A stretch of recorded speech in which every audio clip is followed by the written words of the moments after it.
Hello, welcome to my channel Science with Mosmi. Let's start our chapter. Today we are going to start NCERT textbook of science class 9th chapter 1 part 3rd matter in our surroundings line by line explanation. We already have gone through the part 1 and part 2. This is the third part of the chapter matter in our surrounding. So welcome to a new session of class 9. For science of other classes also you can listen to line by line explanation of chapters in this channel. If you like the video then please subscribe my channel, like and share it and press the bell icon so that you can get the notification of the latest chapter uploaded by me. So let's start the chapter matter in our surroundings part 3rd. First part और second part हम complete कर चुके हैं. वहां पर हमने discuss किया characteristics of particles. Now we are going to discuss about can matter change its state. जैसे कि हम सबको पता है कि मैटर का कितना स्टेट होता है. जैसे इस चैप्टर में दिया गया है सॉलिड, लिक्विड और गैस, 3 स्टेट होता है. तो फिर ये सॉलिड से लिक्विड स्टेट क्या एक वस्तु का चेंज हो सकता है, या फिर लिक्विड से गैस को क्या उसका स्टेट अवस्था चेंज हो सकता है. तो फिर हो सकता है कि नहीं हो सकता है, ये बात हम आगे जाकर एक्सपेरिमेंट करने वाले हैं. इसके लिए हम पहले टेम्परेचर चेंज करेंगे, फिर एक बार प्रेशर चेंज करेंगे और फिर ऐसे चेंज करने से क्या वो चेंज होता है, ये बात हम देखने जा रहे हैं. तो फिर let's start the chapter. We all know from our observation that water can exist in 3 states of matter. हम सबको पता है पानी जो है ये तीनों अवस्था में रहता है, जैसे कि solid as ice, liquid as the familiar water and gas as water vapour. तो फिर पानी तीनों अवस्था में रहता है. वो आइस बनकर जब होता है वो सॉलिड स्टेट है, और जब वो लिक्विड अवस्था कौन सा है, वाटर है, और इसका वाटर वेपर जब बनता है वो है उसका गैसियस अवस्था. ठीक है. तो what happens inside the matter during this change of state. अगर हम चेंज ऑफ स्टेट के बारे में बोले तो इसी टाइम मैटर के अंदर क्या चेंज आता है, और what happens to the particle matter during the change of state. जब ये चेंज ऑफ स्टेट होता है, मतलब सॉलिड से लिक्विड होता है या फिर लिक्विड से गैस होता है, उसी टाइम में पार्टिकल्स में क्या घटता है, यानी कि पार्टिकल लेवल में क्या चेंजेस आता है. How does this change of state take place. तो फिर ये जो change of state solid to liquid ये सब कैसे आखिर होता है. We need answer to this questions isn't it. तो फिर हमको ये कई सारे सवाल हमारे मन में जाग रहे हैं और हम सबका एक बाय एक इसका आंसर ढूंढने की कोशिश करेंगे. चलिए हम शुरू करते हैं. Effect of change of temperature. पहले हम क्या करेंगे, टेम्परेचर चेंज करने की कोशिश करेंगे. तो इससे क्या होगा ये हम देखने वाले हैं एक्टिविटी 1.12 में. इसके लिए हमको लेना है 150 ग्राम ऑफ आइस एक बीकर में लेंगे, और इसी बीकर में हम एक थर्मोमीटर को सस्पेंडेड करके रखेंगे. आप देख पा रहे हैं ये जो बीकर है इसमें हम 150 ग्राम ऑफ आइस लेकर, ये है हमारा आइस, और फिर इसमें एक थर्मोमीटर को हम ऊपर से झुला के रखे हैं, सस्पेंडेड करके रखे हैं, so that it's bulb is in contact with the ice. पर इसका बल्ब, यहाँ पर बल्ब है, ये बल्ब आइस को जरूर टच करना चाहिए. अरे जब आप थर्मोमीटर में आपका टेम्परेचर लेते हैं तो फिर वो जो थर्मोमीटर आपके बॉडी को टच करता है तभी जाकर आपके बॉडी का टेम्परेचर पता चलता है. ऐसे ही अभी हम थर्मोमीटर से आइस का टेम्परेचर लेने वाले हैं, इसीलिए थर्मोमीटर का बल्ब जहाँ पर मर्क्यूरी रहता है वो आइस को जरूर टच करे. तो इसी अवस्था में हमको छोड़ना है. ये बीकर, ये हो गया हमारा थर्मोमीटर, ये हो गया हमारा थर्मोमीटर, और ये हो गया हमारा स्टायरर. स्टायरर मतलब जिससे हम मिलाने के लिए, जैसे एक स्पून का काम करता है, 2-3 और ये है हमारा बर्नर. बर्नर मतलब जलाने के लिए, जैसे हमारा गैस चूल्हा. इसके लिए हम कुछ स्टेप्स बाय स्टेप जाएंगे. फर्स्ट स्टेप क्या है, start heating the beaker on A low flame. हमने बर्नर लिया है तो फिर इसको धीरे से हम धीमी आंच में गर्म करेंगे. Note the temperature when the ice starts melting. हमको टेम्परेचर बीच बीच में नोट करना है. पहले कब नोट करना है, जब आइस पिघलने का शुरू की. Note the temperature when all the ice has converted into water. Second कब नोट करना है टेम्परेचर, जब सारा आइस पिघल के पानी हो जाए. Third Record your observations for this conversion of solid. हम नोट करेंगे कि जब सारा solid liquid. Now put a glass rod in the beaker and heat while stirring till the water starts boiling. glass rod में हमने पानी को मिलाना है, चलाना है, जबकि पानी बॉइलिंग करना शुरू कर दिया. Keep a careful eye on the thermometer reading till most of the water has vaporized. अब हमें थर्मोमीटर को केयरफुली वॉच करना है. कब तक वॉच करना है? पानी में से ज्यादा पानी वेपराइज ना हो जाए, गैस ना बन जाए, तब तक हमें थर्मोमीटर के किस रीडिंग दे रहा है ये हमको वॉच करना है. Record your observations for the conversion of water in the liquid state to the gaseous state. और हमारी ऑब्जर्वेशन ये देखना है कि for the conversion of water in the liquid state to the gaseous state. तो फिर ये लिक्विड स्टेट से गैसियस स्टेट, पहले ये आइस होकर था, ये सॉलिड का स्टेट है, फिर वो लिक्विड बन गया वाटर, फिर वो लिक्विड से कैसे गैसियस स्टेट बन रहा है, यानी कि वाटर वेपर बन रहा है, ये हमको एक ऑब्जर्व करना है. और क्या हमने देखा ये हमको रिकॉर्ड करके जरूर रखना है. तो चलिए इस बारे में डिस्कस करते हैं. हमने क्या देखा? हमने देखा कि जैसे ही हमने टेम्परेचर बढ़ाया, on increasing the temperature of solid, जैसे ही हमने आइस का टेम्परेचर बढ़ाया, kinetic energy of the particle increases. तो फिर अंदर के पार्टिकल, आइस के जो पार्टिकल्स है उसका काइनेटिक एनर्जी यानी कि गतिजा शक्ति बोलते हैं, गति करने का शक्ति, वो इंक्रीज किया. टेम्परेचर इंक्रीज करने से काइनेटिक एनर्जी ये इंक्रीज किया. तो जैसे काइनेटिक एनर्जी इंक्रीज करेगा तो क्या होगा? पार्टिकल्स, अगर आपका भी काइनेटिक एनर्जी इंक्रीज करेगा तो आप जोर जोर से भागने लगोगे. ऐसे काइनेटिक एनर्जी जैसे पार्टिकल का इंक्रीज किया तो फिर ये स्टार्ट्स वाइब्रेटिंग, ये तो वाइब्रेट करने लगा विथ ग्रेटर स्पीड, क्योंकि गति करने का शक्ति बढ़ गया तो फिर स्पीड भी बढ़ गया. The energy supplied by the heat. तो फिर जैसे हमने ज्यादा से ज्यादा टेम्परेचर बढ़ाने लगे तो फिर क्या होगा? Energy supplied by the heat overcomes the forces of attraction between the particles. हमको जैसे पता है कैरेक्टरिस्टिक्स ऑफ पार्टिकल्स क्या है, दो पार्टिकल के बीच अट्रैक्शन रहता है. तो फिर जैसे ही एनर्जी बढ़ता जाता है, टेम्परेचर बढ़ता जाता है, एनर्जी बढ़ता जाता है, एनर्जी इतना बढ़ता है कि ये फोर्सेस ऑफ अट्रैक्शन, ये जो हीट होता है ये forces of attraction of particles को ओवरकम कर लेता है. यानी कि इन दोनों के बीच जो अट्रैक्शन है, पार्टिकल्स के बीच जो अट्रैक्शन है उससे आगे निकल जाता है. यानी कि एनर्जी ज़्यादा बलवत्तर हो जाता है, ज़्यादा शक्तिशाली हो जाता है और इन दोनों के बीच को अट्रैक्शन को तोड़ देता है. The particles leave their fixed position and start moving more freely. तो फिर पार्टिकल जो है, दो पार्टिकल में जो अट्रैक्शन होता है उसे छोड़कर वो क्या होता है? अपने फिक्स्ड पोजीशन से बाहर निकल जाता है. And start moving more freely. तो फिर वो दोनों की जो अट्रैक्शन को तोड़ के, जैसे हस्बैंड वाइफ थे और दोनों के रिश्ते तोड़ के वो आगे चला परिवार से, ऐसे ही क्या होगा ना, ये स्टार्ट मूविंग मोर फ्रीली, वो बंधन तोड़ के भागने लगा. तो फिर एक ऐसे स्टेज आएगा, a stage is reached when the solid melts and is converted to a liquid. तो फिर क्योंकि सॉलिड में दो पार्टिकल के बीच अट्रैक्शन बहुत गहरा रहता है, स्ट्रॉन्ग रहता है, इसीलिए वो एक डेफिनाइट शेप में सॉलिड बनकर रहते हैं. जब वो अट्रैक्शन नहीं रहा और वो मेल्ट हो गया तो फिर a stage reached when solid melts. तो फिर वो अट्रैक्शन नहीं रहा तो फिर सॉलिड क्या हुआ? मेल्ट करने लगा और फिर ये बन गया कन्वर्टेड टू लिक्विड, ये लिक्विड हो गया. तो फिर देखते हैं मेल्टिंग पॉइंट किसे कहते हैं. हमने रेड लाइन पे रेड हाईलाइटेड किया है. मेल्टिंग पॉइंट किसे कहते हैं? मेल्ट मतलब आप जानते हो पिघलना, यानी कि सॉलिड से लिक्विड स्टेट को आना, इसे कहते हैं मेल्टिंग पॉइंट. तो फिर मेल्टिंग पॉइंट किसे कहते हैं? The minimum temperature. एक मिनिमम टेम्परेचर होता है at which solid melts to become a liquid at the atmospheric pressure. तो फिर सॉलिड जो है एक मिनिमम टेम्परेचर जो कि बहुत ही जरूरी है, और उसी टेम्परेचर में सॉलिड मेल्ट होके क्या हो जाता है? सॉलिड मेल्ट होके हो जाता है लिक्विड.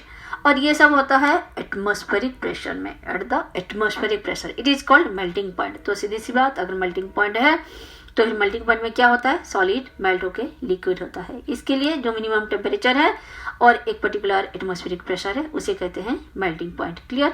तो ये मेल्टिंग पॉइंट क्या है? The melting point of A solid is an indication of the strength of the force of attraction between its particles.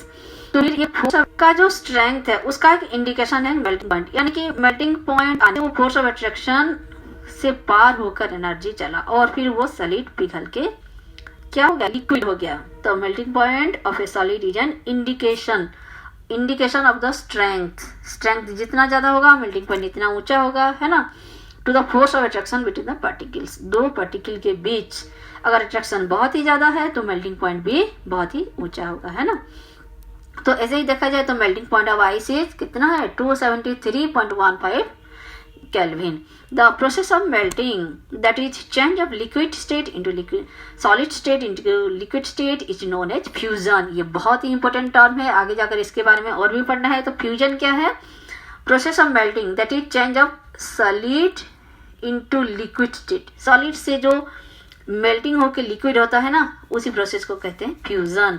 The process of melting, that is process of solid state into liquid, जैसे ice पिघल के पानी हो गया तो फिर वो क्या हुआ, वो फ्यूजन हुआ। ओके, तो when a solid melts its temperature remains the same, so where does the heat energy go. कभी कभी क्या होता है, सॉलिड मेल्ट्स करने से इट्स टेम्परेचर नहीं बढ़ता है, जैसे हमने आइस का टेम्परेचर बढ़ाते गए पर जो वाटर बना, वाटर का टेम्परेचर तो बढ़ा ही नहीं, जितना कि इतना ही रहा। तो where does the heat energy go, ये हीट एनर्जी हम जो टेम्परेचर बढ़ाते गए ये आखिर गया कहाँ, ये हमारे मन में एक बड़ा सा प्रश्न उठा। इसका आंसर जाकर हमें आगे मिलेगा, चलिए डिस्कस करते हैं। तो फिर आइस को, अब बात को अच्छी तरह समझिए, आइस को हमने टेम्परेचर दिया, जो वाटर बना तो फिर वाटर का टेम्परेचर वही आइस का टेम्परेचर के साथ सेम हुआ। तो फिर हमने जो हीट दिया वो गया कहाँ, ठीक है। चलिए अब पढ़ते हैं एक न्यू एनर्जी के बारे में, एक न्यू हीट के बारे में, ठीक है। You must have observed during the experiment of melting that the temperature of the system does not change after the melting point is reached. हमने देखा temperature of the system change नहीं हुआ melting होने के बाद, यानी कि आइस तो पिघलना शुरू हो गया पर उसका टेम्परेचर बढ़ा नहीं। कब तक नहीं बढ़ा, till all the ice melts, जब तक सारा आइस पिघल के पानी नहीं हो गया तब तक तो टेम्परेचर बढ़ा ही नहीं। तो this happens even though we continue to heat the beaker, हमने हीट बीकर को हीट करते चले पर टेम्परेचर बढ़ा नहीं। That is we continue to supply heat, this heat gets used up in changing, तो फिर हमने पैसा देते चले पर वो पैसा उनका बैंक बैलेंस बढ़ा ही नहीं, ऐसे ही बात है। This heat gets used up changing the state by overcoming the forces of attraction. तो फिर the forces of attraction between particles, ice एक सॉलिड है, सॉलिड होने के नाते दो पार्टिकल के बीच अट्रैक्शन है, तो फिर उसी अट्रैक्शन को ओवरकम करने के लिए हम जो हीट दे रहे थे वो अट्रैक्शन को वो तोड़ रहे थे, तो फिर वो अट्रैक्शन को ओवरकम करेंगे तो फिर जाकर वो लिक्विड बनेंगे ना, आइस जाकर वाटर बनेगा। तो फिर ये सारी एनर्जी फोर्स ऑफ अट्रैक्शन को ओवरकम करने के लिए ही खर्च हो रहा था, ठीक है। तो फिर आइए देखते हैं लेटेंट हीट क्या है। लेटेंट हीट क्या है, तो फिर यहाँ बात आ जाती है लेटेंट हीट की। As the heat energy is absorbed by the ice, हमने जो हीट एनर्जी दिया वो कहाँ गया, आइस वो सारी हीट एनर्जी को एब्जर्व कर रहा था, यानी कि शोषण कर रहा था। showing any rise in temperature without showing any rise in temperature, तो फिर उससे आइस वो सारे एब्जॉर्ब कर रहा था हीट पर टेम्परेचर नहीं बढ़ रहा था। तो फिर it is considered that it gets hidden into the contents of the beaker, इससे ये पता चलता है कि वो बीकर के अंदर वो एनर्जी सारे छिपे जा रहा था into the content of the beaker, and is known as the latent heat. Latent heat मतलब गुप्त ताप, ठीक है, गुप्त हो के वो रह गया। तो फिर लेटेंट एनर्जी किसे कहेंगे, the heat energy is absorbed by the ice without showing any rise in temperature, जो हमने हीट एनर्जी दिया वो आइस ने तो एब्जॉर्ब कर लिया पर कुछ टेम्परेचर बढ़ा नहीं। It is considered that it gets hidden into the content of the beaker, इसको हम क्या मानेंगे कि जो हीट है वो कंटेंट ऑफ द बीकर में हिडन होके छुप के रह गया, लेटेंट हीट, ठीक है। The water latent means hidden, होता है हिडन यानी कि छिपा हुआ, गुप्त। The amount of heat energy that is required to change of solid into liquid at atmospheric pressure at its melting point is known as the latent heat of fusion. तो फिर latent heat of fusion किसे कहेंगे? अगर हम 1 kg solid लेंगे और इसे atmospheric pressure में लिक्विड करना है तो फिर at its melting point is known as the latent heat of fusion. Fusion का मतलब हमने पढ़ा था सॉलिड से लिक्विड होना, यही है फ्यूजन। तो फिर इसके लिए जो लेटेंट हीट चाहिए इसे कहते हैं लेटेंट हीट ऑफ फ्यूजन। और कितना solid? 1 kg of solid into its liquid at atmospheric pressure. तो फिर particles in water at 0 degree centigrade 273 kelvin have more energy as compare to particles in ice at the same temperature. अगर water 0 degree centigrade में है और ice अगर 0 degree centigrade में है तो फिर किसका तो फिर वाटर का जो एनर्जी है वो ज़्यादा कहलाएगा, ठीक है। वो क्यों होगा? आगे और एक बार ये बात रिपीट है, हम और एक बार समझा देंगे। फैन वो लेटेंट हीट की वजह से है।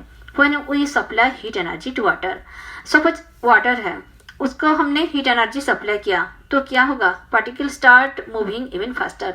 जैसे ही हमने टेम्परेचर बढ़ाया उसका काइनेटिक एनर्जी बढ़ेगा और पार्टिकल्स ऑफ वाटर जोर जोर से मूव करने लगेंगे। अगर आपका भी काइनेटिक एनर्जी बढ़ा दिया जाए ना, आप जोर जोर से घर के अंदर घूमने लगोगे। तो फिर ऐसे ही सोचो पार्टिकल्स की जगह आप खुद कर रख के, तो particles of water starts moving even faster at a certain temperature a point is reached. तो फिर ऐसे में एक हम टेम्परेचर बढ़ाते जाएंगे तो एक ऐसा पॉइंट आएगा when the particles have enough energy to break free from the forces of the attraction of each other। तो फिर वाटर के अंदर जो वाटर पार्टिकल्स है वो दोनों में अट्रैक्शन है। अगर हम टेम्परेचर बढ़ाते जाएंगे तो फिर इतना एनर्जी हो जाएगा कि दोनों वाटर पार्टिकल के बीच जो अट्रैक्शन है उसको वो तोड़ के बाहर जाएगा। तो at this temperature the liquid starts changing into gas.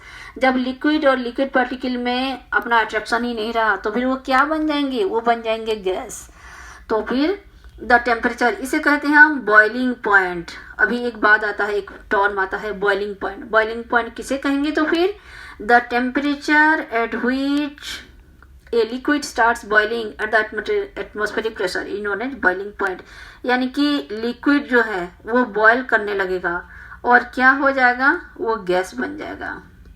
The temperature at which, boiling point ये क्या है? टेम्परेचर है। The temperature at which a liquid starts boiling at the atmospheric pressure is known as boiling point। boiling is a bulk phenomena, मतलब पूरा उसका जितना पानी है सारा पानी में ये फिनोमेना घटता है। तो फिर कौन सा ऐसा फिनोमेना है जो कि पूरा पानी में नहीं घटता? बल्क फिनोमेना नहीं है। जैसे कि वेपोरेशन, इवापोरेशन, वो क्या है? सरफेस फिनोमेना है। यानी कि ऊपरी भाग का पानी ही इवापोरेट होगा, अंदर से नहीं होगा। और बॉइलिंग जो है ये पूरा अंदर से होगा, इसीलिए इसे कहा जाता है बल्क फिनोमेना। यानी कि जितना पानी है सारा वही टेम्परेचर अटेन करेंगे, ठीक है। तो फिर particles from the bulk of the liquid gain enough energy to change into the vapour state. तो फिर सारा पानी जितना है वो सारे इनफ एनर्जी उन्होंने ऑब्जर्व कर लिया और फिर वेपर स्टेट में आ गई। For water it's this temperature is 373 kelvin, या फिर आप कह सकते हैं 100 डिग्री सेंटीग्रेड को अगर हम केल्विन में प्रकाश करें तो फिर वो हो जाएगा 373 केल्विन। यही होता है वाटर का boiling point. Can you define the latent heat of evaporation? तो फिर लेटेंट हीट ऑफ फ्यूजन तो हमने पढ़ लिया। लेटेंट हीट ऑफ वेपोरेशन क्या होगा? Do it in the same way as we have defined the latent heat of fusion. Latent heat of fusion हमने define किया 1 kg सॉलिड को लिक्विड बनाने के लिए एटमॉस्फेरिक प्रेशर में जो चाहिए हीट चाहिए वो होता है हमारा लेटेंट हीट ऑफ फ्यूजन। तो फिर ऐसे ही होगा लेटेंट हीट ऑफ वेपोरेशन। तो फिर लिक्विड को वेपर बनाने में जो लगेगा वो हीट को कहा जाएगा कि लेटेंट हीट ऑफ वेपोरेशन। तो फिर वाटर वेपर, ये एक बहुत ही इंपॉर्टेंट क्वेश्चन आ रहा है जो कि कभी कभी मेडिकल एंट्रेंस में भी इसका आया था एक बार। वाटर वेपर एट 373 केल्विन, और या फिर आप बोल सकते हैं 100 डिग्री सेंटीग्रेड, है more energy than water at the same temperature. Water vapour का टेम्परेचर है 100 डिग्री और वाटर का भी टेम्परेचर है 100 डिग्री। तो फिर दोनों में से जिसकी एनर्जी ज्यादा है तो फिर वो है water vapour, particles at that is water vapour eight water का एनर्जी ज़्यादा होगा। वाटर वेपर का टेम्परेचर भी है 100 डिग्री और हमारा वाटर का भी टेम्परेचर है 100 डिग्री, दोनों में से वाटर वेपर का एनर्जी ज़्यादा होगा। और ऐसा क्यों होगा? This is because particle in steam have absorbed extra energy in the form of latent heat of vaporation. latent heat of vaporation में liquid state से gas state आने के लिए उसने जो extra energy absorb किया उसे कहते हैं latent heat of vaporation। उसी कारण वेपर स्टेट में उसी 100 डिग्री में ज़्यादा एनर्जी उसमें है। क्लियर? तो फिर आइए देखते हैं, ये एक चार्ट बनाया गया है, solid state to liquid state कैसे होगा। अगर ये इसको हीट दिया जाएगा तो फिर ये सॉलिड से हो जाएगा लिक्विड स्टेट, और लिक्विड को अगर जैसे कि हमने आइस को हीट दिया तो फिर क्या हो गया? वाटर, और वाटर को हमने हीट दिया तो फिर वो क्या हो गया? Water vapour. ऐसे ही अगर वाटर वेपर जैसे पानी गर्म है उसको हमने ढक दिया और गैस बंद कर दिया, थोड़ी देर बाद जब हम उसका कवर खोलेंगे तो वो कूल होके क्या हो जाएगा? लिक्विड हो जाएगा। और लिक्विड को अगर हम कूल करेंगे और फ्रीजर में भर लेंगे तो क्या हो जाएगा? वो आइस हो जाएगा। तो फिर इससे हमें ये पता चला कि सॉलिड स्टेट को हीट देने से लिक्विड हो जाएगा, लिक्विड को हीट देने से वो गैस हो जाएगा, और गैस को कूल करने से लिक्विड हो जाएगा, लिक्विड को कूल करने से सॉलिड हो जाएगा।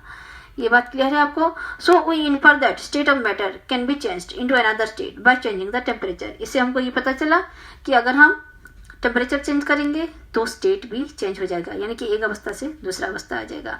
We have learn that substances around change from state from solid to liquid and from liquid to gas on application of heat. अगर हम हीट देंगे तो फिर इससे इसका अवस्था में परिवर्तन आ जाएगा। अब और एक एक्टिविटी करते हैं, are some of that change directly from solid state to gaseous state and vice versa without changing into the liquid state। कुछ ऐसे अवस्थाएं होते हैं कि solid state direct to gas state बन जाते हैं without coming into liquid state. याद रखिए लिक्विड स्टेट में वो आते ही नहीं, तो फिर इसे क्या कहते हैं? इसे कहते हैं सब्लिमेशन।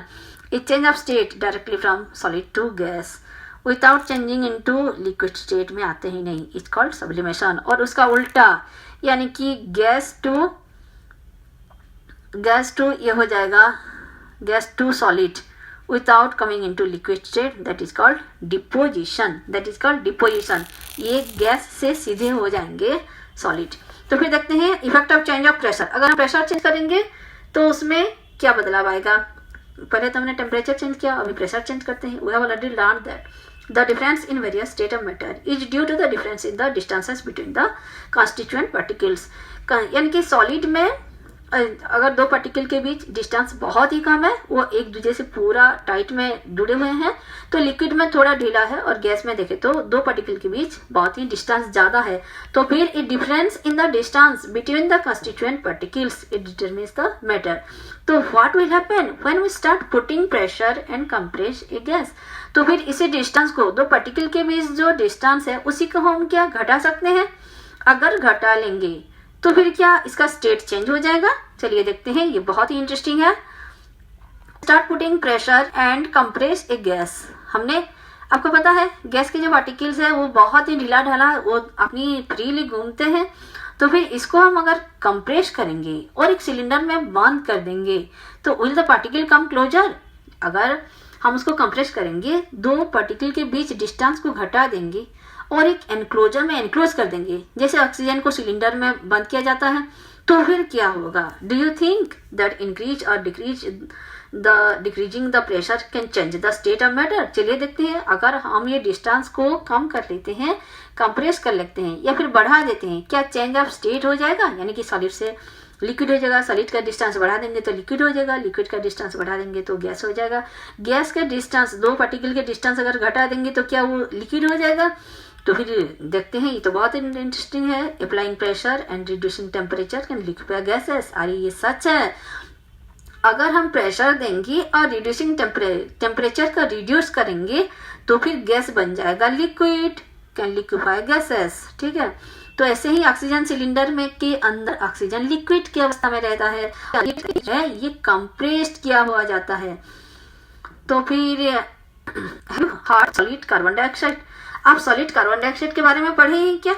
सॉलिड कार्बन डाइऑक्साइड, ये बात कुछ अजीब सा लग रहा है पर कुछ अजीब नहीं है, चलिए देखते हैं। It is stored under high pressure, तो फिर ये होता क्या है सॉलिड कार्बन डाइऑक्साइड, ये आखिर होता क्या है? ये हाई प्रेशर में स्टोर किया जाता है।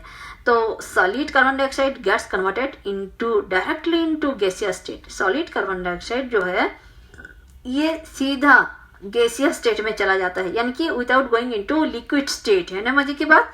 तो फिर ये कैसे होता है? On decrease of pressure to 1 atmosphere. जब सॉलिड कार्बन डाइऑक्साइड के अपने प्रेशर को 1 एटमॉस्फेयर किया जाता है तो फिर ये सीधा गैसियस स्टेट हो जाता है without coming into liquid state. Liquid state में तो ये आता ही नहीं। This is the reason that, इसीलिए solid carbon dioxide is also known as dry ice. तो सॉलिड कार्बन डाइऑक्साइड को और क्या कहा जाता है? इसीलिए क्योंकि वो लिक्विड स्टेट में आता ही नहीं, इसी कहा जाता है ड्राई आइस।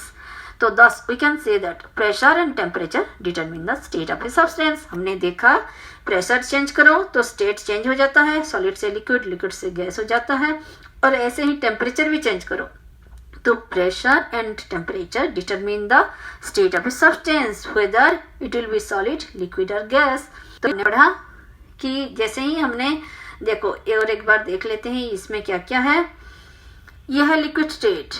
पहले हमने आइस लिया था, आइस को हमने फ्यूजन होके आइस बन गया हमारे लिक्विड वाटर।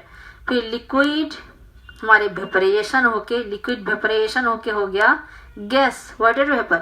फिर गैस डिपोजिशन होके गैस से सीधे सॉलिड हो जाना without coming into liquid state, that is called deposition. और सॉलिड डायरेक्ट गैस हो जाता है, जैसे हमारी कैम्फर, हाँ हमारी नफ्थलीन गोली, ये सारी अगर हम उसको टेम्परेचर देंगे तो क्या होगा? ये सब्लिमेट होके सीधा गैस बन जाएगा। तो फिर ऐसे लिक्विड सॉलिड बन जाए, जैसे वाटर हमारे फ्रीजर में भर देंगे तो हो जाएगा आइस, उसे कहते हैं सॉलिडिफिकेशन। और अगर लिक्विड हमारी गैस को अगर हम कंडेंस कर देंगे वो बन जाएगा लिक्विड। तो फिर इसी के साथ हमारा ये पार्ट खत्म होता है। Hope you all enjoyed my teaching. Thanks for watching. Also will continue in 4th part. Okay, thank you.